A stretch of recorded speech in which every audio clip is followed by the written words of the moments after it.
अब हमारा नेक्स्ट है वेक्टर। वेक्टर्स के बारे में मैथमेटिक्स में हम लोग पढ़ते हैं। वेक्टर क्या होता है, वेक्टर्स के बारे में पढ़ेंगे। ओके, हमारा नेक्स्ट टॉपिक कौन सा है, वेक्टर। बहुत यूज है इसके बाद हम लोग पढ़ेंगे 3D। ओके, जिसमें इसका यूज करेंगे। तो ढंग से इसको समझते हैं। फिजिकल क्वांटिटीज तो डिफिनेशन है उनको देखते हैं। जैसे फिजिकल क्वांटिटीज कितनी होती है, दो।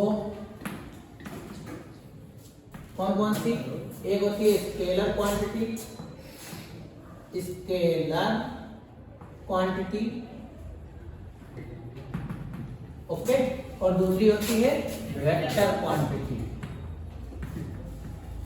वेक्टर क्वांटिटी वो नहीं है तुम्हारे क्वेश्चन का आंसर। स्केलर क्वांटिटी और वेक्टर क्वांटिटी। स्केलर क्वांटिटी क्या होती है, द जिसपे क्या होता है, सिर्फ मैग्नीट्यूड होता है। The quantity only which have only magnitude. इसमें क्या होगा, ओनली मैग्नीट्यूड। ऐसी क्वांटिटी जिसमें सिर्फ मैग्नीट्यूड हो वो कौन सी होती है, स्केलर क्वांटिटी होती है। और जिसमें मैग्नीट्यूड और डायरेक्शन, जिसमें magnitude both magnitude and direction, magnitude and direction, जिसमें मैग्नीट्यूड और डायरेक्शन दोनों होते हैं उनको क्या बोलते हैं, वेक्टर क्वांटिटी।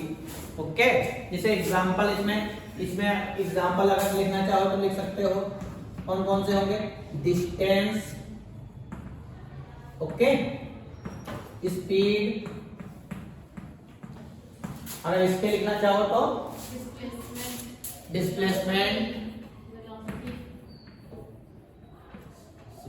हो गया, दूसरा वेलोसिटी, बहुत सारे है ना, मैग्नेटिक फील्ड हो गया।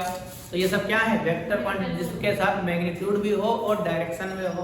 तो ऐसी क्वांटिटी हमारी क्या कहलाती है, वेक्टर क्वांटिटी कहलाती है। अब अगर वेक्टर क्वांटिटी है तो उनको रिप्रेजेंट कैसे करते हैं, रिप्रेजेंट करने का तरीका बताते हैं। Representation of vector. वेक्टर को रिप्रेजेंट करने का तरीका देखो क्या है। जैसे कोई क्वांटिटी हमने लिखी तो ये उसके ऊपर एरो लगाते हैं। ओके, ये जो होता है, ये जो चीज है, ये मैग्नीट्यूड को शो करता है। इसको मैग्नीट्यूड कोई वैल्यू, ओके। और ये जो एरो होता है इसको बोलते हैं, ये क्या शो करता है, डायरेक्शन को शो करता है।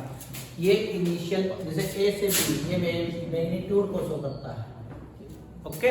और जो एरो है वो इसको शो करता है, डायरेक्शन को शो करता है, ओके। जैसे ए बी वेक्टर, ये मैग्नीट्यूड मान लेते हैं, इसकी वैल्यू आ गई कुछ ए है, ए बी वेक्टर, इसकी वैल्यू कुछ हो गई ए, ठीक है। तो ये किस चीज को शो करेगा, मैग्नीट्यूड को, और जो एरो है वो डायरेक्शन को शो करेगा। अब इसमें भी होता है, ये होता है टर्मिनल पॉइंट, ठीक है। ये इनिशियल पॉइंट कहलाता है, ये टर्मिनल पॉइंट कहलाता है। ये क्या होता है, terminal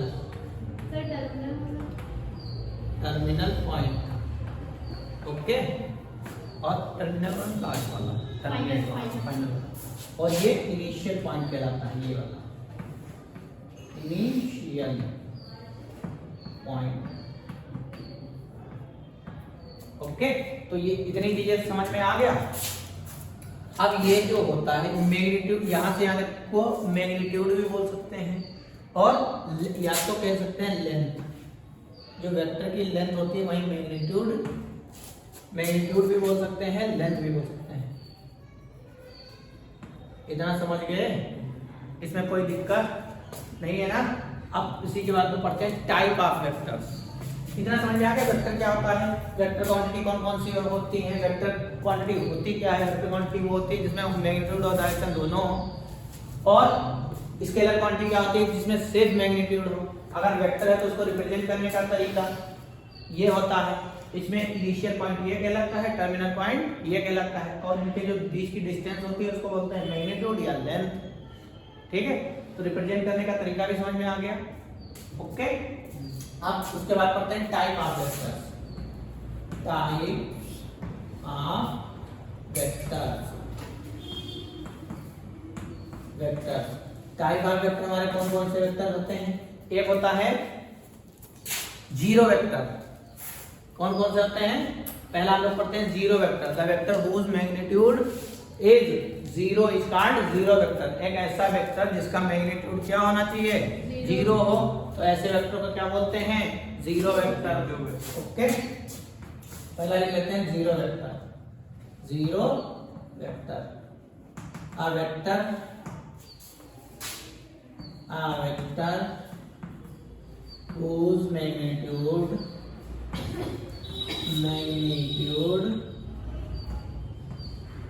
is zero is called zero vector. Zero vector. Okay, इतना क्लियर हो गया? इसमें कोई दिक्कत नहीं है ना? अब उसके बाद हम लोग पढ़ते हैं, और इसके बाद हम लोग पढ़ते हैं यूनिट वेक्टर। ओके, एक और लिखा है यूनिट वेक्टर। यूनिट वेक्टर क्या होता है? a vector whose magnitude is unit is called unit vector. a unit vector देखो क्या होता है? Unit vector. a vector whose magnitude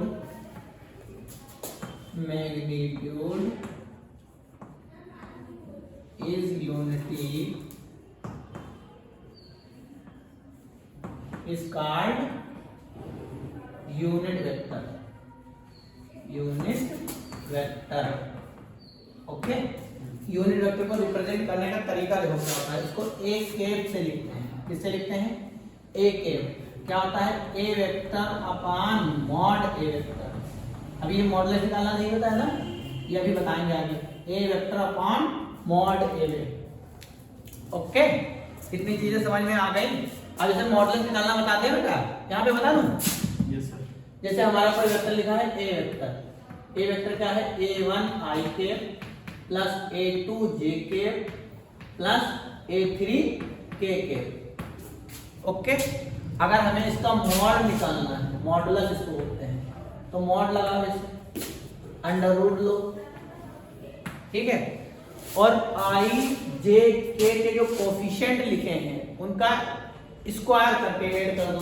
तो इसका क्या हो जाएगा? a1 का स्क्वायर प्लस इसका a2 का स्क्वायर प्लस इसका a3 का स्क्वायर। ये इसका क्या निकल आया? मॉड निकल आया। समझ गए? तो कैसे निकालते हैं इनका मॉड? i और j के जो कोफिशिएंट लिखे हैं उनका स्क्वायर करके ऐड कर दो, ठीक है। अंडर रूट के साथ तो हमारा क्या निकल आता है? मॉडुलस निकल आता है।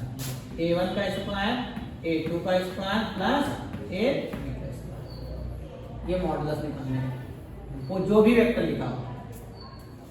इतना क्लियर हो गया? इसमें कोई दिक्कत? अब जैसे एक और क्वेश्चन कर लेते हैं इसी पे मॉडुलस का। मॉडुलस किसका निकालना है? मॉडुलस भी बोलते हैं, मॉड भी बोलते हैं। जैसे लिखा है 3i plus 4j plus 5k, ठीक है। इस वेक्टर को मान लेते हैं ए वेक्टर। ये दिया है। अब इसका अगर हमें मॉडुलस निकालना है तो मॉड निकाल लगाएंगे, अंडर रूट। हमने बताया था i j k के कोफिशिएंट को ऐड करना है, तो i का कोफिशिएंट 3 है, ऐड करो, प्लस स्क्वायर रूट ऐड करना है ना, प्लस 4 आगे 5 का स्क्वायर, तो mod A vector is equal to ये कितना आ जाएगा? 3 का स्क्वायर 9, 4 का स्क्वायर 4 का स्क्वायर 16 प्लस 5 का स्क्वायर 25। ये कितना आ जाएगा? Mod A is equal to 50 आ जाएगा। ये आगे और चाहे उसको सॉल्व कर सकते हो। ओके, ये आ जाएगा। और इसको मॉड को सॉल्व करें अंडर रूट को 5 अंडर रूट 2 आएगा। 5 अंडर रूट 2, अरे 5 के साथ 25 गुना 50 आ गया ना? इतना समझ गए? चलो ठीक। 5 अंडर रूट क्या हम बोला था? 5 अंडर रूट, इसको इधर लिखते हैं 5 अंडर रूट 2, ये आएगा। चाहे उसको वो लिख लो चाहे ये लिख लो, दोनों एक ही। इतना समझ गए। उसके बाद अब हमारा है एक है यूनिट वेक्टर पढ़ लिया अब हम लोगों ने, और जीरो वेक्टर पढ़ा। अब हमारा नेक्स्ट है को इनिशियल वेक्टर। को इनिशियल वेक्टर, इनिशियल वेक्टर। अच्छा, को इनिशियल वेक्टर क्या होता है? Vector having same initial point. क्या लिखेंगे इसको? Vector having same initial point. क्या है? अगर हमारे 3-4 वेक्टर हैं, उनका जो इनिशियल पॉइंट है वो सेम है, तो उनको बोलते हैं को इनिशियल वेक्टर। जैसे ये है, यहां से एक वेक्टर गया, इसको ए वेक्टर मान लो, यहां से गया ये बी वेक्टर मान लो, यहां से ऐसे गया सी वेक्टर। सब पॉइंट सेम होना चाहिए, सेम पॉइंट, इनिशियल पॉइंट क्या होना चाहिए? सेम होना चाहिए। ये पॉइंट जो है ये इनिशियल पॉइंट हो गया, ये तीनों सारे वेक्टर्स का क्या है? सेम है। तो ऐसे वेक्टर हमारे क्या कहलाते हैं? को इनिशियल वेक्टर कहलाते हैं। क्लियर हो गई चीज? को इनिशियल वेक्टर क्या होते हैं? Vector having same initial point. Okay, इसी तरीके से हम लोग पढ़ते हैं को टर्मिनल वेक्टर। को टर्मिनल वेक्टर क्या होते हैं? Vector having same terminal point. को टर्मिनल वेक्टर, को टर्मिनल वेक्टर्स क्या लिखेंगे? Vector having same terminal point. इसमें क्या होगा? Vector having same terminal point. Okay, तो इसमें क्या होंगे? इसमें अब देखो, जैसे ये पॉइंट है, सारे वेक्टर कहाँ है? एक ही पॉइंट पे टर्मिनेट हो। जैसे ये वेक्टर हो गया, एक ये वेक्टर हो गया, ऐसे पॉइंट से भी मिल गए। हाँ, वेक्टर क्या है? एक ही पॉइंट पे है, तो इसको ए वेक्टर मान लो, इसको बी वेक्टर मान लो, इसको सी वेक्टर मान लो, तो ये क्या हो जाएंगे? को टर्मिनल वेक्टर कहलाएंगे। क्लियर हो गई? इतना चीजें क्लियर हो गई। उसके बाद होता है इक्वल वेक्टर। इक्वल वेक्टर क्या होते हैं? जिसका मैग्नीट्यूड क्या होना चाहिए? सेम होना चाहिए। Equal vector, equal vector a vector whose क्या लिखेंगे इक्वल वेक्टर में? मैग्नीट्यूड और डायरेक्शन क्या होनी चाहिए? सेम होनी चाहिए। तो ऐसे वेक्टर हमारे क्या कहलाते हैं? इक्वल वेक्टर कहलाते हैं। Magnitude and direction same. Equal vector में क्या होगा? Vector having same magnitude and direction. Vectors having same magnitude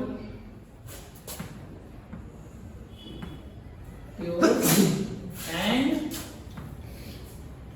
direction। दो वेक्टर कब इक्वल होंगे? जब उनका मैग्नीट्यूड और डायरेक्शन क्या होगी? सेम होगी। तो ऐसे वेक्टर हमारे क्या कहलाते हैं? इक्वल वेक्टर कहलाते हैं। जैसे A vector is equal to B vector. समझ गए ना? उसके बाद हमारा आता है को लीनियर वेक्टर। ये चीज समझ गए? उसके बाद को लीनियर से पहले नेगेटिव वेक्टर पढ़ते हैं। Negative vectors. नेगेटिव वेक्टर्स क्या होंगे? जैसे दो वेक्टर हैं, एक वेक्टर की डायरेक्शन इधर की तरफ है, ठीक है, दूसरे वेक्टर की डायरेक्शन इधर की तरफ है, मगर मैग्नीट्यूड में सेम है और मैग्नीट्यूड में सेम है, डायरेक्शन में डिफरेंट है। तो ऐसे वेक्टर हमारे क्या कहलाते हैं? नेगेटिव वेक्टर्स कहलाते हैं। ओके, एक वेक्टर की डायरेक्शन इधर हो गई और दूसरे वेक्टर की डायरेक्शन इधर की तरफ हो गई। मैग्नीट्यूड में दोनों की वैल्यू सेम है मगर डायरेक्शन में क्या है? डिफरेंट है। ठीक है, अपोजिट हो गए तो इनको नेगेटिव वेक्टर पर A vector is equal to minus times B vector कहलाता है। समझ गए? ये चीजें समझ गए बेटा? उसके बाद होता है कोलिनियर वेक्टर। क्या होते हैं अगर हम लोग पढ़ेंगे? Collinear vector. इसको हटा दूं? Yes sir. इसको हटा दूं? हटा दूं इसको? Yes sir. अब देखो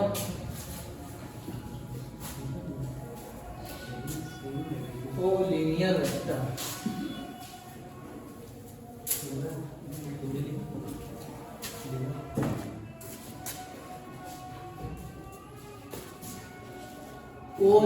ये इम्पोर्टेंट है। कोलिनियर वेक्टर्स, कोलिनियर वेक्टर्स क्या होते हैं? Vector having collinear vector are those vectors act along the same line. ठीक है, कैसे एक्ट होने चाहिए? सेम लाइन पे। तो क्या लिखेंगे? Vector collinear vectors, collinear vectors are those vectors which act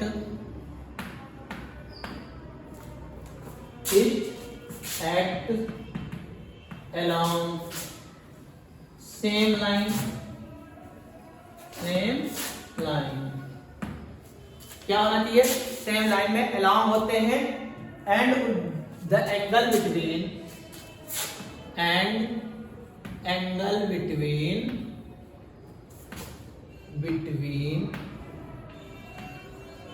angle क्या होता है? या तो 0 डिग्री होगा या 180 डिग्री होगा। एंड एंगल बिटवीन 0 डिग्री और 180 डिग्री। ठीक है, तो ऐसे वेक्टर हमारे क्या कहलाते हैं? कोलिनियर वेक्टर कहलाते हैं। जैसे एक वेक्टर हमारा ऐसे, ठीक, जैसे दो वेक्टर हैं, ए वेक्टर और बी वेक्टर, दो कोलिनियर वेक्टर हैं।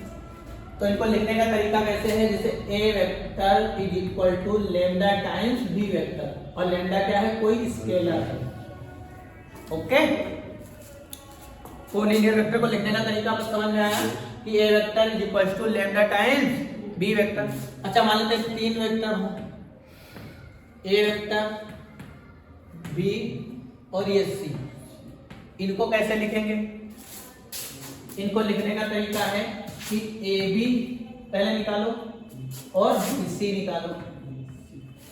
ओके, और ऐसे लिखो A B vector is equal to lambda times B C vector. ठीक है, तो ये जब 3 पॉइंट हो तो हम लोग इस तरह जैसे ट्रायंगल वगैरह करेंगे तो क्वेश्चन तो इसी टाइप से करेंगे। ये हमारे पोजीशन वेक्टर वहां पे बन जाएंगे, कहलाएंगे। इतना समझ में आ गया? ये होता है कोप्लेनर वेक्टर। ये चीज समझ गए?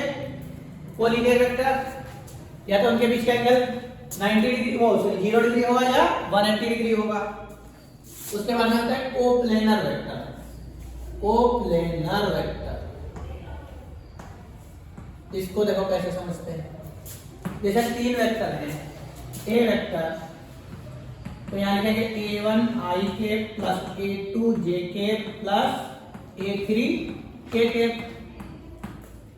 बी वेक्टर मान लो b1 i के प्लस b2 j के प्लस b3 k के।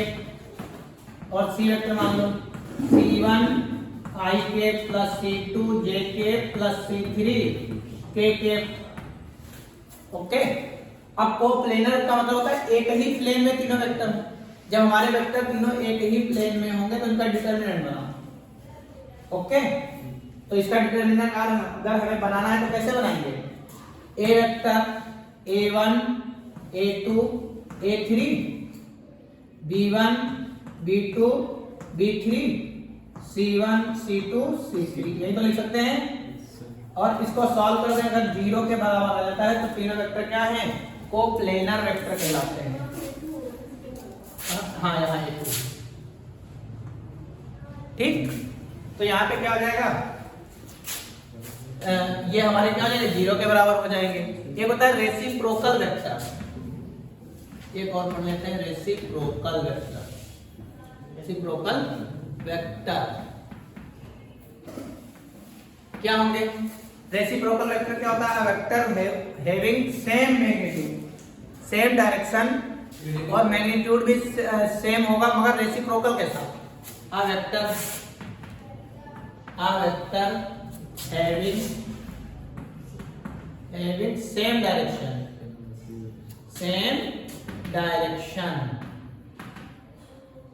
बट सेम डायरेक्शन होनी चाहिए। और क्या, but magnitude is equal, same direction, but magnitude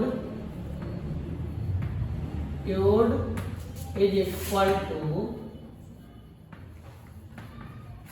but magnitude is equal to reciprocal of given vector. Magnitude is equal to reciprocal to given vector. Okay, इसको reciprocal vector कहलाते हैं। जैसे A vector mod लगा दो is equal to 1 upon mod A vector, तो ऐसे vector हमारे क्या कहलाते हैं, रेसिप्रोकल वेक्टर कहलाते हैं। इतनी चीजें क्लियर हो गई। एक और होता है पोजीशन वेक्टर लिख देते हैं, एक और टाइप, ये हटा दो इधर वाला, यस सर। पोजीशन वेक्टर, यहां पोजीशन वेक्टर देखो कैसे, पोजीशन वेक्टर जैसे ये हमने बनाया, कोई ये चला गया, ये चला गया, ये पॉइंट ए हो गया, ये बी हो गया, ये कोई एक वेक्टर था, ऐसे वेक्टर हो गए, यहाँ से ऐसे जोड़, ओके, ये ओरिजिन हो गया। वो अब हम जानते हैं ट्रायंगल सबको अगर वेक्टर्स में अगर एक डायरेक्शन में चलने वेक्टर की डायरेक्शन में और अपोजिट चलते हैं तो माइनस हो जाता है, मगर सबका सम किसके बराबर हो जाता है, 0 के बराबर हो जाता है। क्लियर? तो यहाँ से देखो, यहाँ से अगर ऐसे चलेंगे तो ये हो जाएगा OA vector plus AB vector is equal to minus times OB vector, यही तो होगा, इज इक्वल टू 0। ठीक, अब यहाँ से AB अगर हमें निकालना है, AB वेक्टर निकालना है, ये चीज उधर चली जाएगी तो क्या हो जाएगा, OB वेक्टर माइनस का OA वेक्टर, ये हमारे क्या कहलाते हैं, पोजीशन वेक्टर कहलाते हैं। क्लियर हो गई ये चीज? तो पोजीशन वेक्टर हमारा क्या हो गया, position vector of AB equal to OB vector minus OA vector. इतना क्लियर हो गया? पोजीशन वेक्टर ऑफ AB, तो ये AB का पोजीशन वेक्टर क्या होगा, OB माइनस का OA। इतना क्लियर हो गई? इतनी चीजें क्लियर हो गई? Okay, thank you.